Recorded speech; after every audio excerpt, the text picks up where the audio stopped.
Nepal engineers एसोसिएसनद्वारा आयोजित निरन्तरको टकसो प्रोग्राममा उपस्थित सम्पूर्ण महानुभावहरू साथै फेसबुक लाइभ मार्फत जोडिनु भएको सम्पूर्णमा नमस्कार तथा स्वागत व्यक्त गर्न चाहन्छौँ।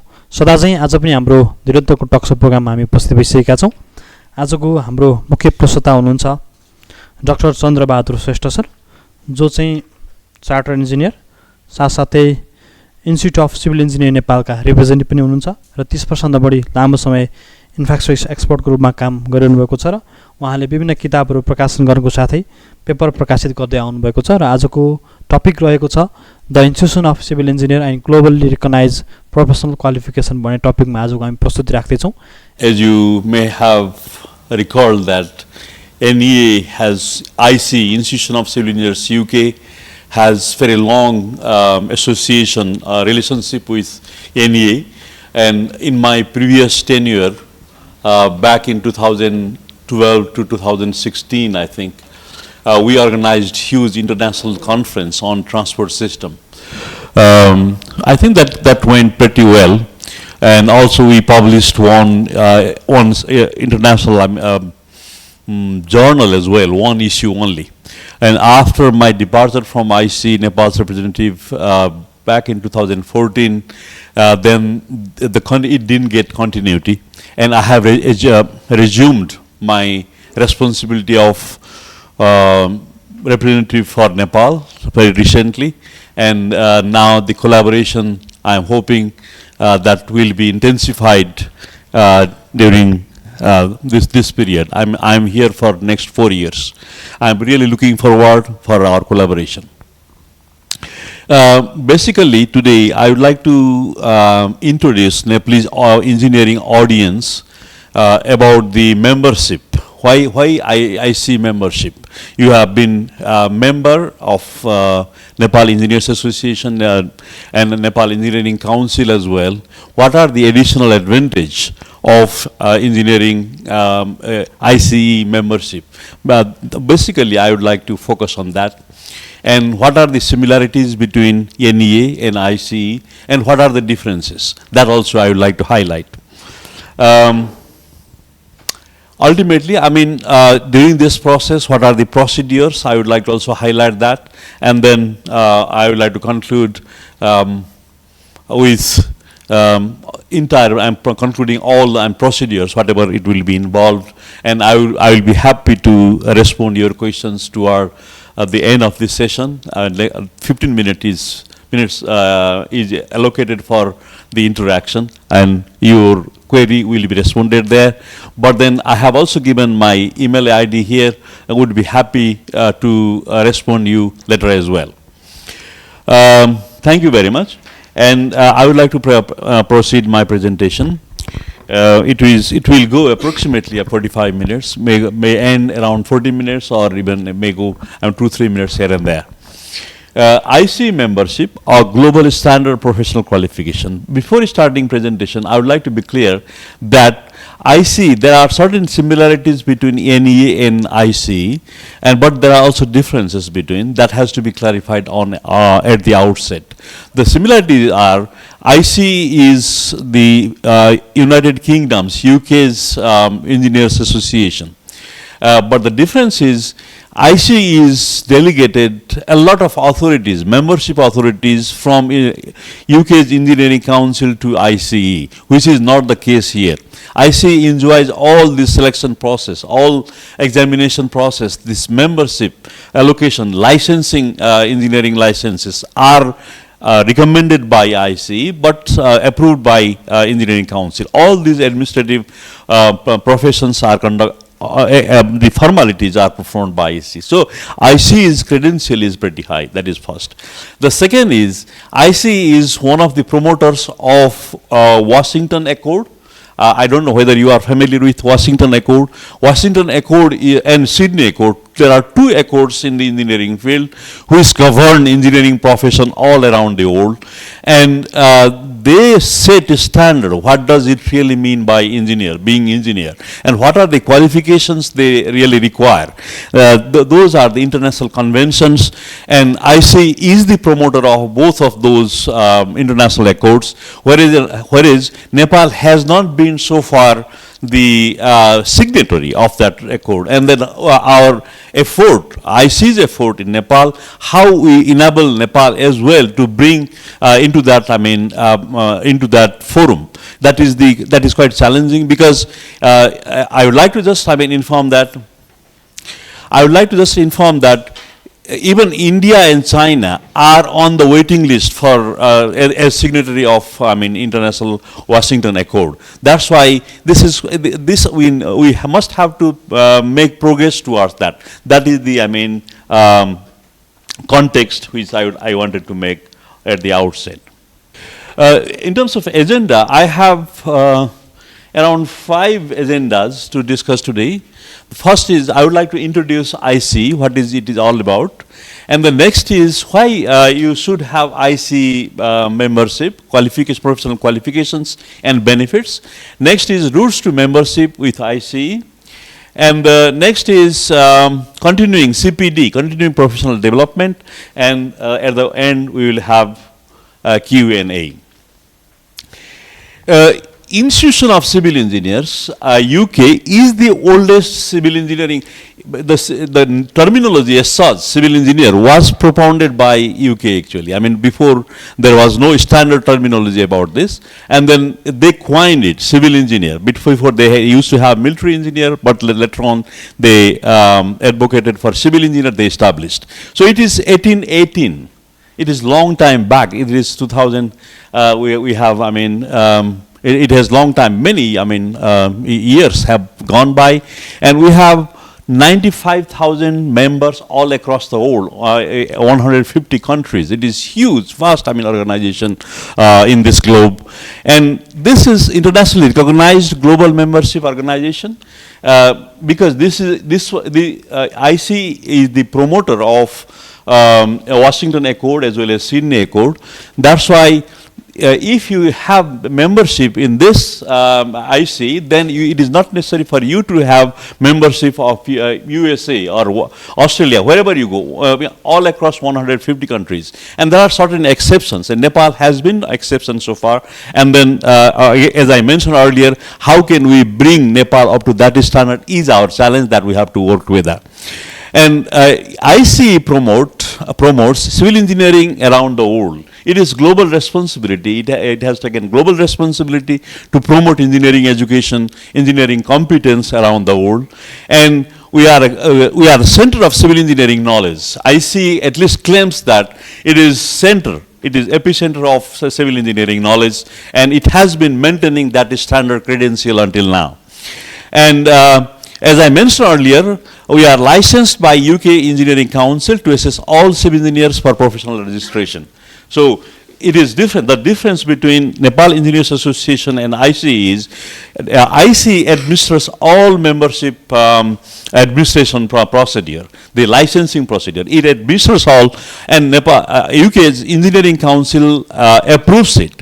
If there are certain questions, Engineering Council is free to ask. They are the authority to do so. But then administration is handled by IC. That is the difference between Nepal and IC.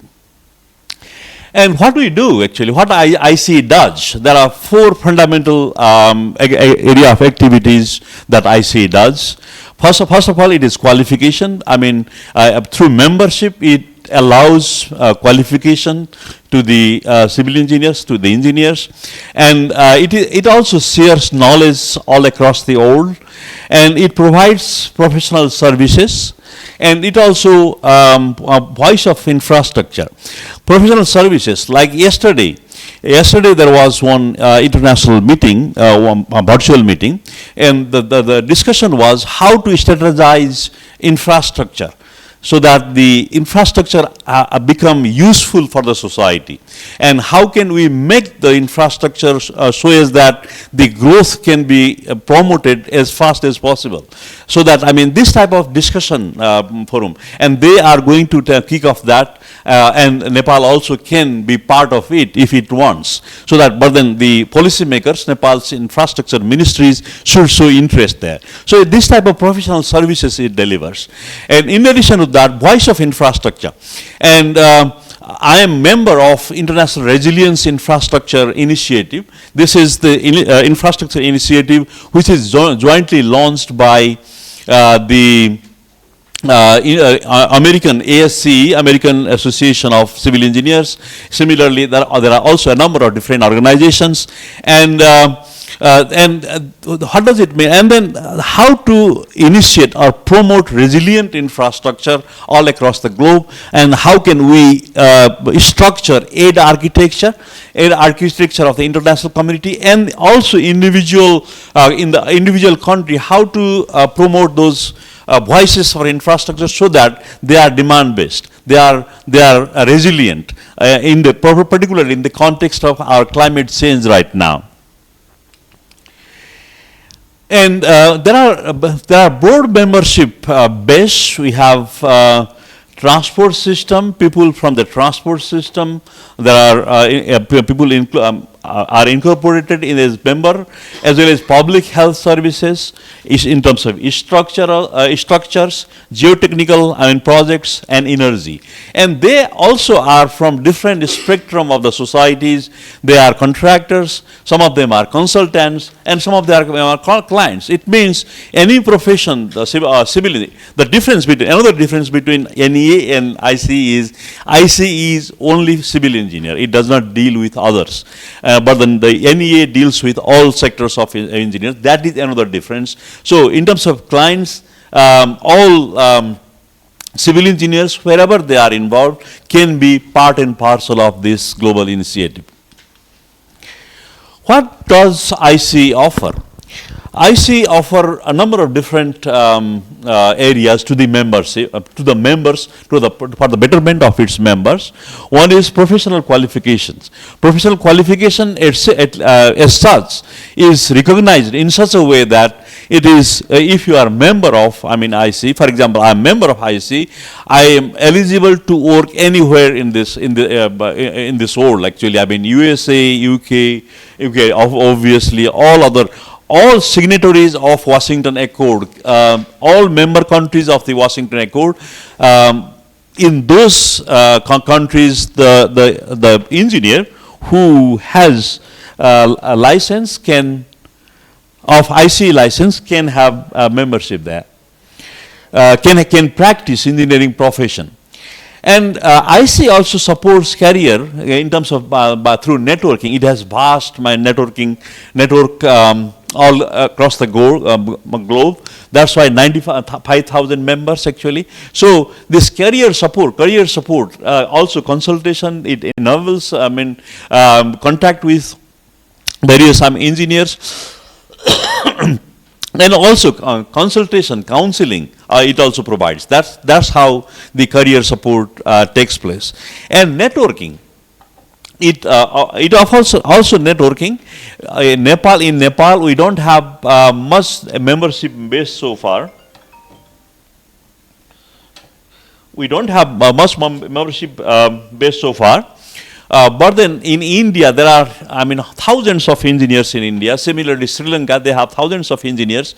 And through that engineering community, ICE community, they have networking. They support with each other. They support the career progression with each other. And that is another benefit it entails. Yeah. And this is also knowledge hub. A knowledge hub in the sense that state-of-the-art, knowledge are stored in the ICE virtual library. You can access, you can request. If you have any publication, if you need any publication, then you can ask with ICE guidance, and they will provide you. And some of the materials are not available in printing. And Nepal, the countries like Nepal, we have limited access to knowledge because we don't have efficient journals. We don't have even published books are extremely expensive for us to buy. Under that circumstance, this knowledge hub facility is also quite useful for taking forward your career progression. And lifelong learning, it involves lifelong learning because every year, if you are a member of ICE, then you should have your own CPD and you are taken care of so that continually, I mean, you are part and parcel of the process, and then this is never ending. I mean, there are new innovations, I mean, take place during the course of time, and that enables you for lifelong learning. And it has also webinars and events. There are frequently, I mean, they organize webinars, events, and you have to register, obviously, if you are a member, and then you can participate in that webinar and learning. And what are the cutting edge technology, and how can you access those information? That is the advantage it entails with webinar and events. And this is passport to global career. That is there because global career means, as I have been emphasizing, focusing, that if you are a member, ICA member, it enables you to have ability to work everywhere all around the globe. That is the most important or significant, I mean, benefit. And particularly, I mean, if you would like to work in Nepal, in the government system, most probably it may not be required for you. It may not require you too much. Unless you would like to get benefited for other benefits, I mean, you may wish to derive. But if you are willing or you are interested for the employment opportunity in UK-based consultants, for example, American-based consultants, international consultants or construction companies, then it can be your additional advantage. If you have you plan for international employment opportunities, then definitely it will be your license. I mean, it will enable you to go in the international employment opportunities. That's why it is really vital for all of us, particularly in Nepal's, I mean, Nepalese engineers. Now, the professional I would like to discuss briefly about professional qualifications and benefits. What are the professional qualifications and what are the benefits of it? I have used, I mean, different type of memberships here. Chartered engineer. The chartered engineer, there is also another layer, fellow, but then chartered engineer is the professional, title you get. That is the standard one. And before chartered, you have incorporated engineer. Incorporated engineer is professionally qualified but has a little less experience.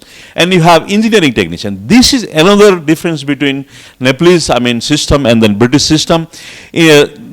They also track engineering technicians. Here, this is Nepal Engineers Association, and Nepal NEA does not take care of diploma engineers or overseers, but then the ICE takes care of them as well, because they also are part and parcel of the construction process. They contribute, they play vital role there, but then they are not really under the registration process. Most probably Nepal Engineering Council also doesn't administer them. That's why they are left of their own. That is perhaps not appropriate. That's why they also IC takes care of those engineering technicians as well, so that their career, I mean, path also is properly taken care of. And there is another category, graduate members. Once you are a graduate, normally after a master degree in Nepal's case, then you can have graduate member. But if you are studying master degree, then you are also eligible for graduate membership. And there are student members that is free of cost, no fee is entailed for student members. You can register whenever you require, like. So this is very much easy intake, student member. But gradually, as you go up on this ladder, then the test, the screening process, or the qualifications you will require gradually increases. And why do civil engineers join ICE? That is now I am entering into the main core of my presentation. I see professional qualifications. It is industry standard. It's industry standard. Perpetually, continually, industry require new set of competence, and then I see matches with that current engineering demand. What sort of manpower, human resources it requires in the engineering field of the industry, it bridges between the demand of industry with the qualifications, academic qualifications. That's why it really is useful for both, for the industry, for the employer, as well as for the potential employees as well. The next is, I have been emphasizing that global recognition is another attraction, obviously. It has global recognition. You can go anywhere, as I mentioned earlier. And it also supports career progression, as I mentioned, because career progression, it has various different possibilities where this IC supports you there. And it has also learned society. Access to world-class knowledge. Access to world-class knowledge. As I mentioned, it has a repository of world-class literature, as well as you have also in terms of membership, you can access to the members who are expert in this field. You can access to the consultants or government employees, whoever it is. You can have access, and then you can communicate with them. And networking opportunities, obviously, you will have access to 95,000 members, and selective. You can be selective to your own profession, obviously. And we inform public policy, and it is not only narrow engineering competence only.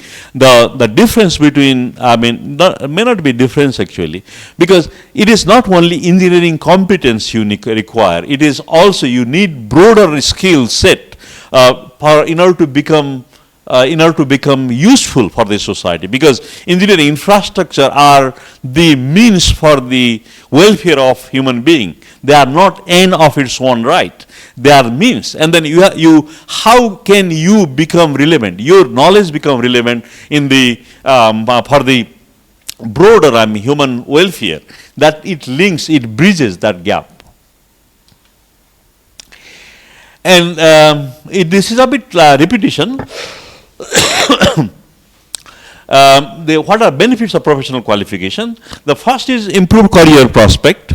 It widens your career prospect, obviously. If you have ambition for international employment opportunities, international employment with international agencies, then it has improved career prospect, which may not be the case with our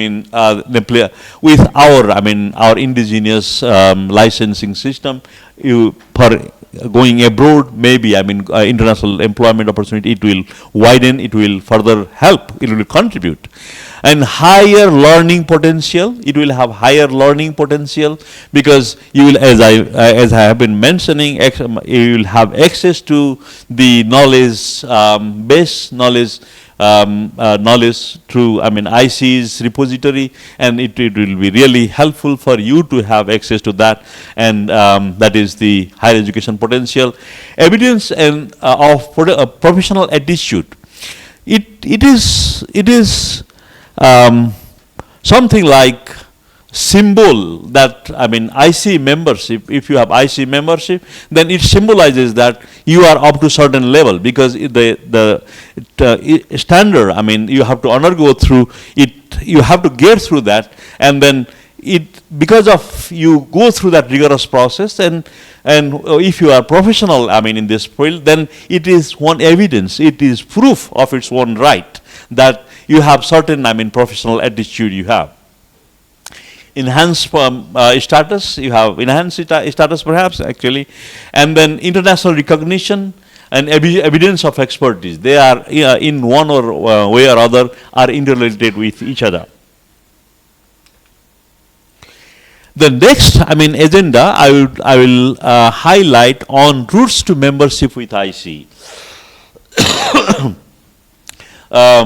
Basically, I will focus, considering the audience that we have. There is IENG, Incorporated Engineers, as well as CENG, and then engineering technicians. Those mainly 2-3 categories we will be focusing on. We have been working with now Nepal Engineering Council.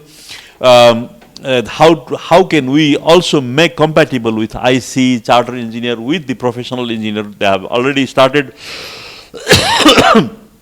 certifying that, and how to make compatible, make compatible between charter engineering and professional engineer here. We are working on that. Most probably we will be announcing additional programs petition. I'm very much happy that Pradhan Sai sir is also here today. So that is the area we will be picking up pretty soon. So in terms of professional qualification, it is quite straightforward. First of all, you should have education base. Of course, you need education base. And you have initial professional development. This IPD is really crucial part of this whole gamut. This IPD, it involves a lot of preparation. It is not just, it is, you go apply and then you get, it doesn't happen like that. You have to prepare, you have to work for that. And there are different way of working that I will be elaborating later. And ultimately you will have professional review based on your level, which level it is. Based on that, you will have professional review, and then only you will be bestowed with the membership. It is not just a one-off, type of exercise. It involves, it engages you and takes you through the process. It can be quite rigorous. That's why it is quite rewarding after getting it. So becoming IENG, incorporated engineer as well as charter engineer. And we will be also discussing about engineering technician. And basically, in terms of level of membership, after bachelor degree, the one is eligible for getting incorporated engineer. That is another difference here. Here, the civil engineer license is given after bachelor degree. Here, it is incorporated engineer. Only after graduation, after bachelor degree here, only incorporated engineer is allowed. After master degree only, then charter engineer is allowed. After master degree. So that is slight difference there. And now the professional engineer that Nepal Engineering Council has been considering right now is more or less equivalent to charter engineer. It is not exactly like that, but more or less you can say from that point of view. Those another difference is those without an accredited undergraduate or postgraduate qualification, the charter engineer is also provided. Those who may have worked in the engineering profession for a long time, they may have promised, they have established in their field, and they have contributed outstanding personalities. They are also given opportunity for charter engineer. It is not. If you don't have bachelor or master, then it is not. It is not like that. If they go through the rigorous process, and they are also allocated that, and though without having accredited undergraduate and postgraduate, they have academic assessment. For that, they go through the academic assessment, and to ensure their qualifications are deemed equivalent to the benchmark, there is a standard examination process for them. That is quite standardized. And international accords. The engineering profession, as you may have noticed that, they are administered, they are guided, they are under the framework of basic two international accords, this Washington and Sydney Accords. They are the paramount accords, and almost all countries actually have to comply with. They are they are like UN in the engineering field, in this Washington and Sydney Accords. And Nepal Engineering Council has not been the member of this has not been signatory of that accord. If it becomes signatory of these accords, then most probably then it is even not necessary, and for Nepalese engineers to have membership of IC or any other degrees. Because it is not signatory, if it would have been signatory, then it would have been equivalent certificate, equivalent license would be provided. If, for example, Nepal, if Nepal Engineering Councils or NEA provides certain license. Until now, the statutory, our Act doesn't allow NEA to provide license. It is Engineering Council. If Engineering Council provides license, then that would be almost that would have been equivalent to the chartered engineer of UK. Then it would not have been problem. Right now, we have this issue. Then the engineers, they may have license here, but then they have to go through the rigorous process in UK, USA, Australia, everywhere, Canada, wherever you go.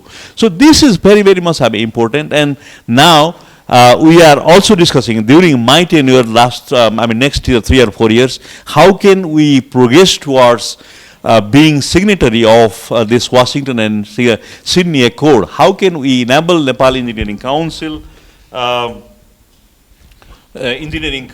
for becoming a signatory of this council? I think we will. I will be definitely working with Nepal Engineering Council, also to some extent, Engineering Association, for making progress towards this. And accredited courses, there are certain listed courses with the Institution of Civil Engineers, and then those accredited courses will be recognized by ICE, and there are certain that they are already listed. The accredited courses have been listed, and one can go through that process. And in case of insufficient qualification, what happens if somebody has insufficient qualification? For chartered engineer, one has SSS, chartered engineer eligible with further learning or ING eligible. And the pathway is for those people who have insufficient qualification, they can go through experiential learning assessment. That is standard, experiential learning assessment. You can go through IC's homepage. What does it really mean by experiential? It means they must have to demonstrate in their career that they are competent. They have contributed to the society. They in the engineering field. That sort of experiential learning assessment tool that they can establish. They can go through that route as well, or alternatively, they can have IC exam. That is a standard IC exam. They can also sit there.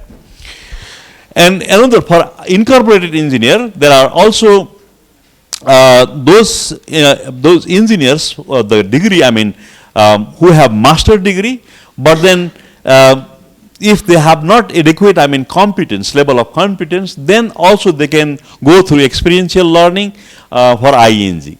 And no qualification are only eligible for MIC intake, they have technical report route. If some people may have contributed in the engineering field, but they have no adequate qualification, then they have to produce technical report, so that they have to demonstrate that they are competent, and then they can contribute to the engineering field, so that they have this technical report route as well.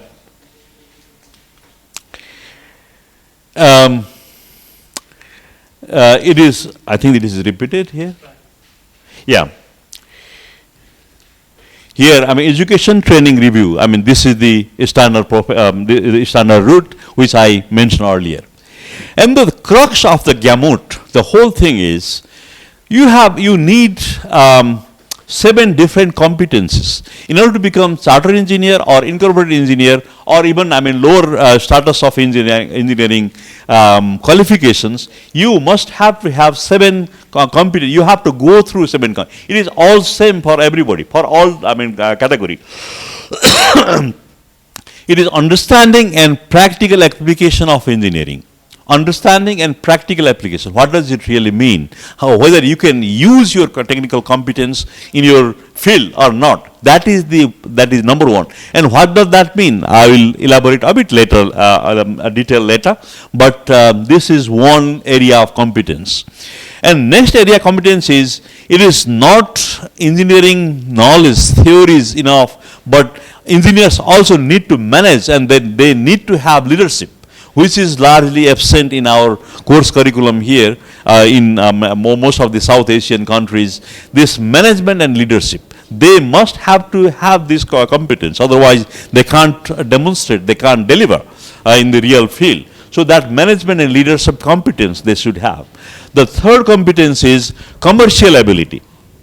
What does commercial ability means? Commercial ability means you have to contract out, and then you have to calculate and whether it is optimal solution, engineering solution or not. If you have something, engineering structure, whether that is optimal or not, given whether that satisfies human requirement or not. This type of commercial ability, commercial calculation, financial ability, you have to assess in that on that ground. And fourth, very much important right now is health, safety and welfare. This is another area where engineers must have to have competence. Otherwise, they can't deliver. They can't be effective in the real field. And gradually, this sustainable development, engineering communities ultimately contribute for the sustainable development. I think all of you are aware about this, and most of the engineers are, I found, ignorant actually. I dealt in the National Reconstruction Authority with 3,500 engineers and of the varying degree, and I found that their understanding on sustainable development is pretty limited. But then for engineer, they deliver infrastructure, and that infrastructure has to be useful for the society, and they have to contribute. So if you are water supply and sanitation engineer, you should have effective, need-based infrastructure facilities there. If you are transport engineer, you have to. So it is sustainable development. If ultimately you are contributing to sustainable, that's why one needs to have proper understanding, comprehensive understanding of sustainable development. I have to switch this off.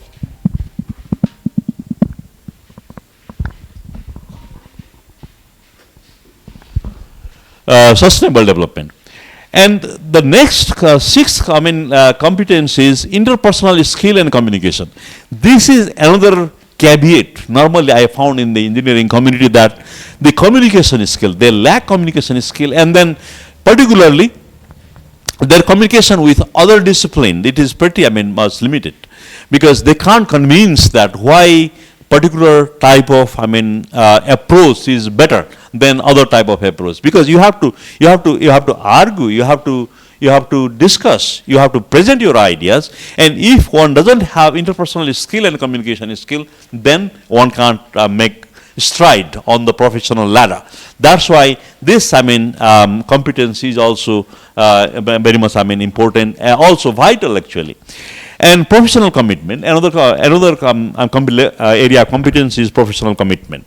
So these all type of engineers, before giving a membership, formal membership, they have to prove themselves against these seven criteria. And engineering practical application, engineering theory as such, is only one of them.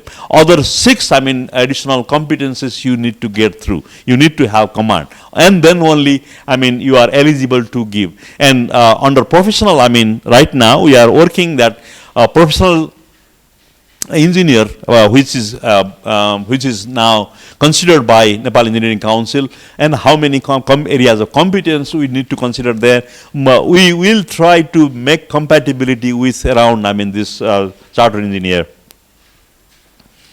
competence.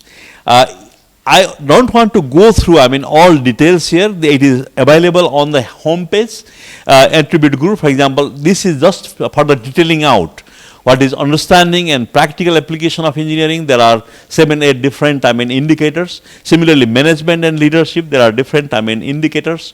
And likewise, all 7 indicators, you have different indicators. 7 competencies, area of competencies, there are different indicators. And all of the candidates, I would like to emphasize here, all of the candidates have to go through those 7 indicators, and that have to be proven, that have to be established. If you couldn't establish, then the membership is still a bit far away from you. So that is quite rigorous process to go through.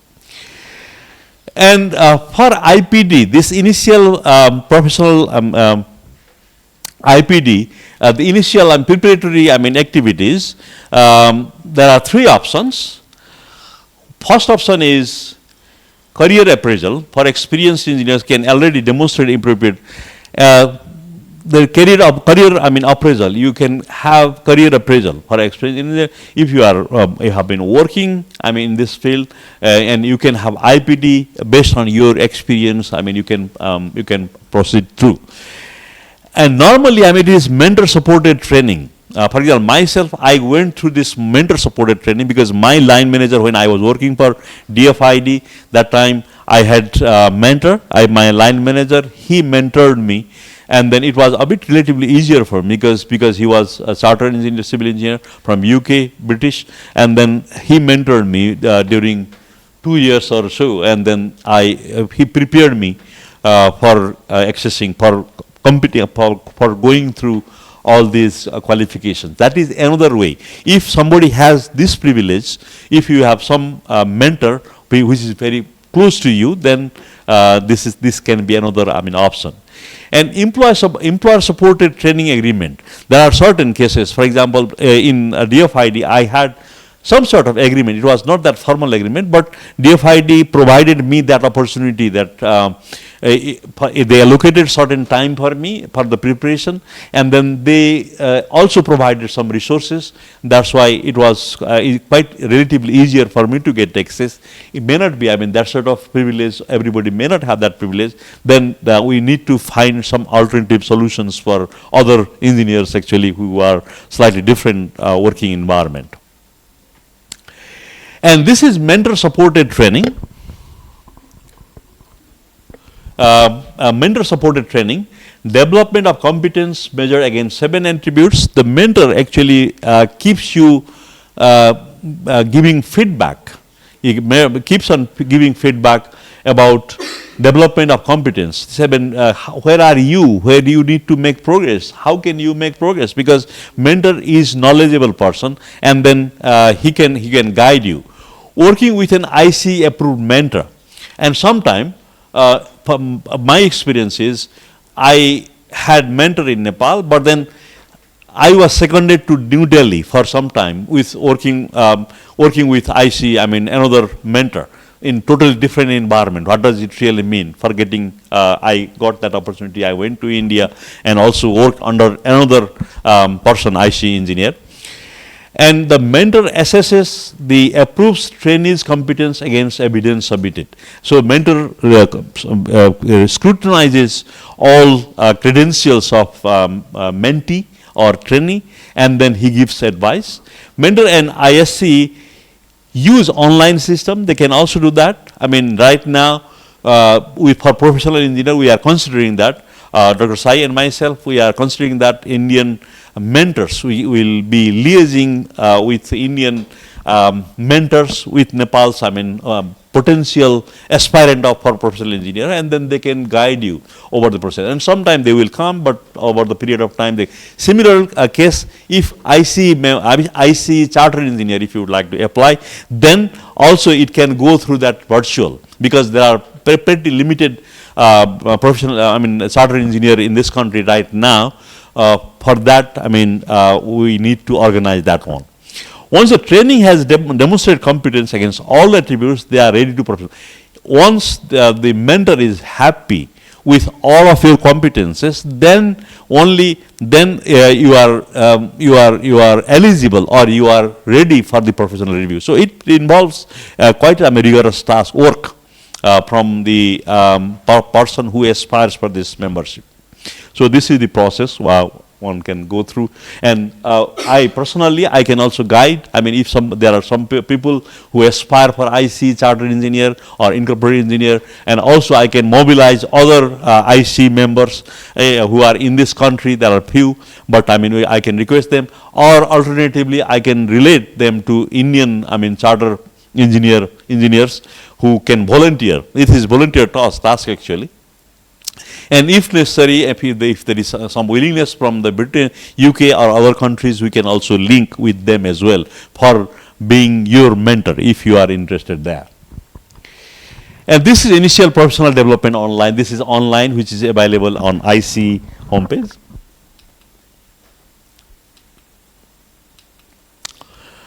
And this is career appraisal assessment. How much time? How we are doing in terms of time? Sorry? Go ahead. Yeah. Sorry? Okay, good. And career appraisal assessment, then it is, you go through the career appraisal process by which the applicant is demonstrating that they can already demonstrate evidence of their competence against the attributes. And demonstration of competence by a 5,000 word report.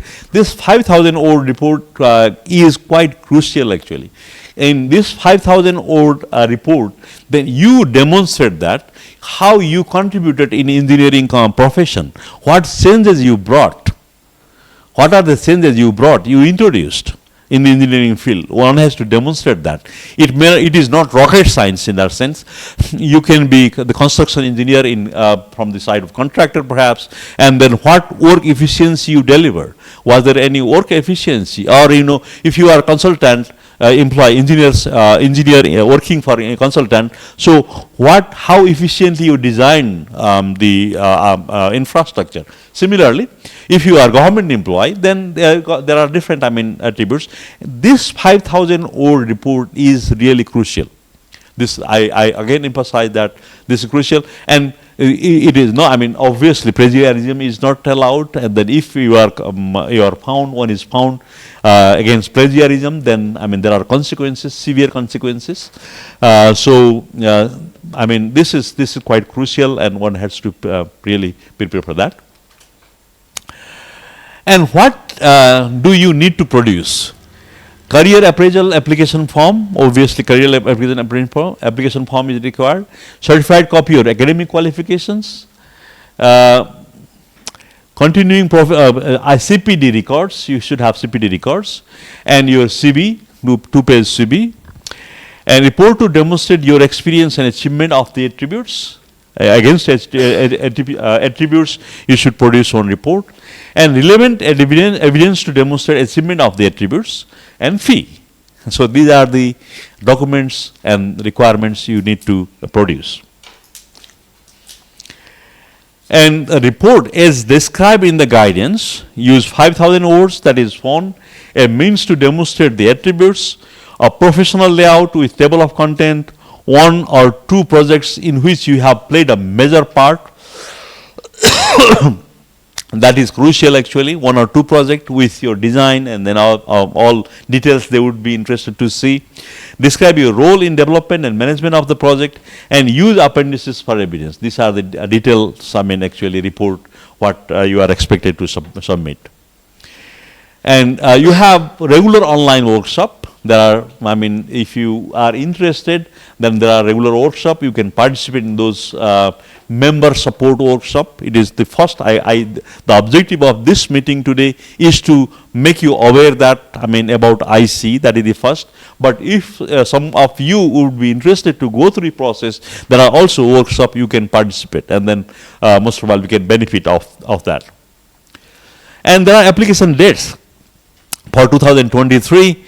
Up to November 2023, we are not very far away from 2023, but then similar calendar will be published for the next year.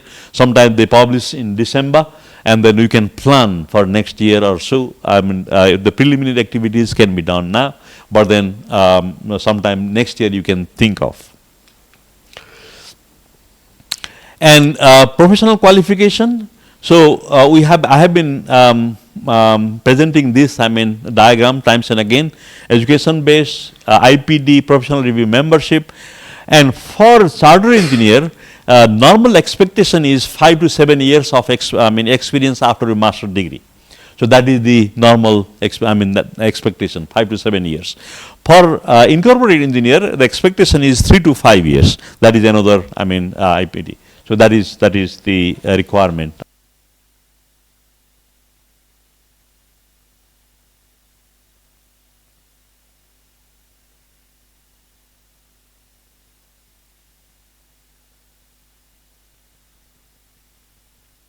आफ्नो छोटो धारणा प्रस्तुत राखिदिनु हुन म Nepal engineering काउन्सिलका अध्यक्ष professor doctor पदबहादुर Sai सरलाई ड्यासमा आमन्त्रण गर्न चाहन्छु। वास्तवमा हामी ले जुन गर्नुपर्ने इन्जिनियरिङ प्रोफेसन हुन त हाम्रो यस्तो के अरे म एकपल्ट फेरि उ गर्न चाहे नेपाल इन्जिनियरिङ परिषदको प्रस्तावनामा के लेखेको छ भन्दाखेरि कम्पिटेन्सी अथवा नेपालको इन्जिनियरहरूको व्यावसायिकतालाई प्रमोट गर्नको लागि भन्नेको भन्न खोजेको मतलब हामी अहिलेसम्म पनि नेपाली इन्जिनियरहरूको कम्पिटेन्सीलाई भनौँ न ओल्ड क्लासमा अथवा इन्टरनेसनल रूपमा बाहिर देखाउन अथवा ल्याउनलाई अब प्रयास गर्नुपर्ने छ। आजसम्म त्यति धेरै काम भएको छैन। यसको अर्थ दुईटा कुरा रहेछ। कम्पिटेन्सी भनेपछि एउटा कुरा इन्जिनियरिङ, अब अघि पनि सरले भनिसक्नु पहिला एजुकेसन चाहियो, जुन इन्जिनियरिङ परिषदले प्रत्येक नेपालमा चाहे यहाँको इन्जिनियरिङ डिग्री होस् अथवा बाहिर विश्वविद्यालय भनौँ विदेशी विश्वविद्यालयको इन्जिनियरिङ डिग्रीलाई मान्यता दिनुपर्ने हुन्छ। त्यो मान्यता दिने भने के रहेछ त भन्दाखेरि मान्यता दिनको लागि पनि आफ्नो चाहिने रहेछ के। अघि सरले पनि युएन भन्नुभयो नि, युएन त्यस्तै गरेर एकोर्ड, यो वासिङटन एकोर्ड र सिडनी एकोर्डको सिग्नेटरी भन्दा त्यसको मेम्बर अथवा त्योबाट मान्यता पाएपछि बल्ल मान्यता दिन पाउने रहेछ। तै पनि हामी मान्यता दिइरहेछौँ। भन्न खोजेको मतलब के भन्दाखेरि हामीले दिएको मान्यता हाम्रो देशमा हाम्रो ऐनअनुसार मान्यता त लागू हुने भयो, तर विदेशमा हामीले अघि पनि भनिसक्नुभयो सरले इन्टरनेसनल जब प्रोफेसनल फिल्डमा जान चाहन्छौँ त्यति बेला हामीले मान्यता दिएका डिग्रीहरू नै हामीले दिने मान्यता नै उनीहरूको मान्यताको लेभलमा आएको छैन। त्यो लेभलमा कुरा गर्नु छ, काम गर्नु छ, हामी लागिरहेछौँ बिस्तारै। एउटा पार्ट त्यो पर्यो। दोस्रो पार्ट प्रोफेसनल कम्पिटेन्सी, जुन अघि सरले भन्नुभयो सिपिटीका कुरादेखि लिएर एट्रिब्युटका कुराहरू, त्यो कुरा भनेको एकदम सिरियस कुराहरू हो। इन्जिनियरिङ प्रोफेसनमा साँच्चै हामी लागिसकेपछि कन्टिन्युअसली, अब अघि सरले एट्रिब्युट भन्नुभयो, 7वटा भन्नुभयो अथवा विभिन्न किसिमका हुन सक्ने बढ्ता पनि होला, तर पनि त्यो कम्पिटेन्सीलाई हामीले डेमोन्स्ट्रेट गर्न सकेन भने हामी भनौँ न साँच्चै प्रोफेसनल रूपमा काम गर्नको लागि हामी क्वेसन उठ्न सक्ने भयो। त्यो कुरा भयो। त्यसपछि अर्को कुरा भनेको जुन हामी नेपाल इन्जिनियरिङ परिषदले पनि अहिलेसम्म प्रोफेसनल इन्जिनियर भनेर 61 जनालाई हाम्रो एवार्ड गरिसकेको छ प्रोफेसनल इन्जिनियर टाइटल। र त्योभन्दा पहिला ब्याचलर लेभलको पास गरेपछि हामी त सबैलाई पहिला त्यसै भनौँ न त्यसै मतलब सर्टिफिकेट बुझाएपछि रिभ्यू गरेर लाइसेन्स दिन्थ्यौँ भनेपछि अहिले इक्जाम लिएर दिन्छौँ। त्यो अर्को पार्ट, त्यो त सबैलाई थाहा नै छ। त्यसै प्रोफेसनल जुन लाइसेन्सिङको कुरा छ, हाम्रो पहिला जुन प्रोसेस सुरु भइसकेको छ नेपाल इन्जिनियरिङ परिषदले, त्यसमा पनि आइसीसँगै एलाइन भएको क्राइटेरियाहरू, भन्न खोजेको मतलब आइसीका जुन क्राइटेरियाहरू छन् त्यस्तै क्राइटेरियाहरू र आइसीसँगै इन्फर्मल फर्मल सपोर्ट दिएर नै यहाँ हामीले त्यो प्रोसेस सुरु गरेका थियौँ 2018 देखि। र अब पनि हामीले अब अलिकति हाम्रो ऐन नियम कानुन अनुसारको अब प्रोफेसनल इन्जिनियर हुनको लागि अघि सरले भने चाहिँ गरेर मास्टर्स डिग्री हुनुपर्ने हाम्रो ऐनमै नियममै आइसकेको छ। मास्टर्स डिग्री पछि 7 वर्षको यदि प्रोफेसनल एक्सपिरियन्स छ भनेपछि त्यसको लागि इलिजिबल हुने भयो। र त्यसपछि उसले त्यो एवार्ड पाउनको लागि 3टा स्टेजको इक्जामिनेसन दिनुपर्ने हुन्छ हामी कहाँ। अब त्यो इक्जामिनेसन भने त्यो भनौँ न, त्यो इक्जामिनेसन भन्दा एसेसमेन्ट अथवा इभ्यालुएसन भनौँ न। इक्जामिनेसन भनेपछि त्यो भनेको पहिलो भनेको त्यसको जुन एट्रिब्युट छ, प्रोफेसनल एट्रिब्युट रेकर्ड जुन छ त्यसको इभ्यालुएसन गर्ने पहिलो स्टेजमा। अघि सरले 7वटा भन्नुभयो, हाम्रो अहिले भनौँ न 10वटा थिए अथवा छन्, त्यसलाई रिभ्यू गर्दैछौँ। त्यो कम्पिटेन्सी भनौँ न डेमोन्स्ट्रेट गर्नु पऱ्यो आफ्नो। जस्तै अघि भन्नुभयो नि प्र्याक्टिकल नलेज तपाईँले के गर्नुभएको छ भन्दाखेरि लेखेर दिनु पऱ्यो।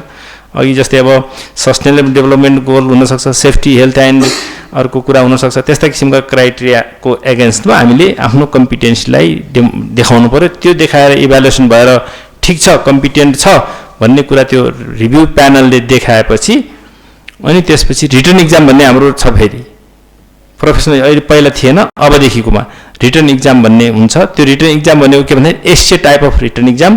त्यसको मतलब के भन्दाखेरि जुनमा कम्पिटेन्ट हो, मलाई स्ट्रक्चरल डिजाइन गर्न दियो भने प्र्याक्टिकलमा त आउँदैन, तर त्यो त सक्दैन। भन्न खोज्दा जेमा कम्पिटेन्ट छ त्यसमा उसले रिटर्न इक्जामिनेसन दिएर पास भएपछि बल्ल 3rd स्टेजको इभ्यालुएसन भने इन्टरभ्यू हुन्छ। भनेपछि त्यस्तो किसिमका यो पनि रिगोरस इभ्यालुएसन नै हो, रिगोरस एउटा एसेसमेन्ट हो। त्यो भइसकेपछि हाम्रो प्रोफेसनल इन्जिनियरको डिग्री एवार्ड गर्ने हाम्रो प्रोसेस छ। अब यसमा यो गराउनको मतलब के हो त भन्दाखेरि हामी इन्जिनियरिङ कम्युनिटीले हामी इन्टरनेसनल रूपमा हामी क्यापेबल छौँ भनेर देखाउनु पऱ्यो। भोलि गएर त हामी ओपन छ, यहाँ कुनै भ्याकेन्सी निकालेपछि यहाँ चाहिँ बाहिरको मान्छे पनि आएर एप्लाई गर्छन् नि, त्यसपछि हामी अनि अब भन्छ नि के WTO अथवा के भन्छन् त्यो गरेपछि अब हामी आफ्नो ठाउँमा आफै पनि इन्जिनियरिङ काम गर्न पाएनौँ भने त अब अर्को प्रब्लम थपिन सक्छ। त्यसले गर्दाखेरि हामी कम्पिटेन्ट हुनुपर्छ। आजको जुन यो एकदम महत्त्वपूर्ण विषयमा प्रेजेन्टेसन दिनुभयो र अर्गनाइज गर्नुभयो, हाम्रो विशेष त हाम्रो अर्गनाइज हुनुहुन्छ, सधैँ लागिरहनु भएको छ हाम्रो सर, उहाँलाई धेरै धेरै धन्यवाद। त्यसपछि अध्यक्षज्यू र आजको प्रस्तावलाई फेरि धन्यवाद दिँदै म मेरो छोटो मन्तव्य यहीँ टुङ्ग्याउँछु। धन्यवाद। यो आजको स्लाइड नेपाल इन्जिनियर्सको विकली टक प्रोग्राम भन्नेमा गएर हजुरले गर्न सक्नुहुनेछ र त्यहाँबाट हेर्न सक्नुहुनेछ। नेपाल इन्जिनियर्सको थुप्रै गतिविधि जानकारीका लागि नेपाल इन्जिनियर्सको फेसबुक पेज लाइक गर्नुहोला।